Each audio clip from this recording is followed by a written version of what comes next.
కడప జిల్లా పులివెందుల నియోజకవర్గం లింగాల మండలంలోని తాతిరెడ్డిపల్లె గ్రామంలో శనివారం ఈదురుగాలులతో కూడిన వర్షంతో నేలకొరిగిన అరటి పంటను మాజీ ముఖ్యమంత్రి వైఎస్ జగన్ పరిశీలించారు.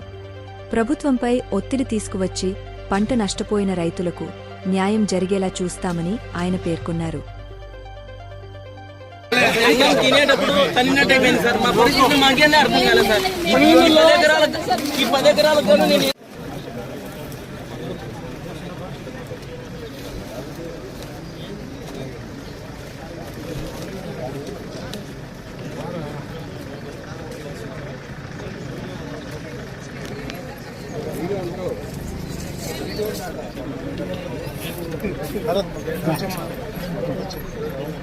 ప్రతి రైతన్నకు నేను ఒకటే చెప్తా ఉన్నా, కళ్ళు మూసుకుంటే సంవత్సరం అయిపోయింది, ఇంకా కళ్ళు మూసుకుంటే మరో మూడేళ్ళు ఓపిక పట్టండి. వచ్చేది మన ప్రభుత్వమే.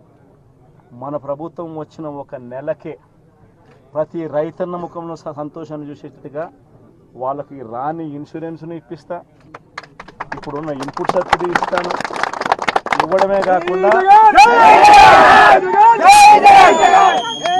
కాకుండా ప్రతి రైతన్నకు 2023లో ఏ రకంగా ప్రతి రైతన్నకు 50,000 రూపాయలు మళ్ళీ ఇచ్చినట్టుగా ఆ డబ్బు కూడా మళ్ళీ ఇచ్చే కార్యక్రమం కూడా ఖచ్చితంగా రైతన్నకు. ఇది ప్రతి రైతన్నకు నేను భరోసా ఇచ్చి నేను ఈ విషయం చెప్తా ఉన్నా. వైఎస్ఆర్సీపీ పార్టీ తరఫున నష్టపోయిన రైతన్నలకు కూడా ఖచ్చితంగా పార్టీ అంతో ఇంతో, అధికారంలో మనం లేము, ప్రతిపక్షంలో మనం ఉన్నాం, అంతో ఇంతో చేసే కార్యక్రమం మాత్రం ఖచ్చితంగా చేసే కార్యక్రమం ఖచ్చితంగా చేస్తాం.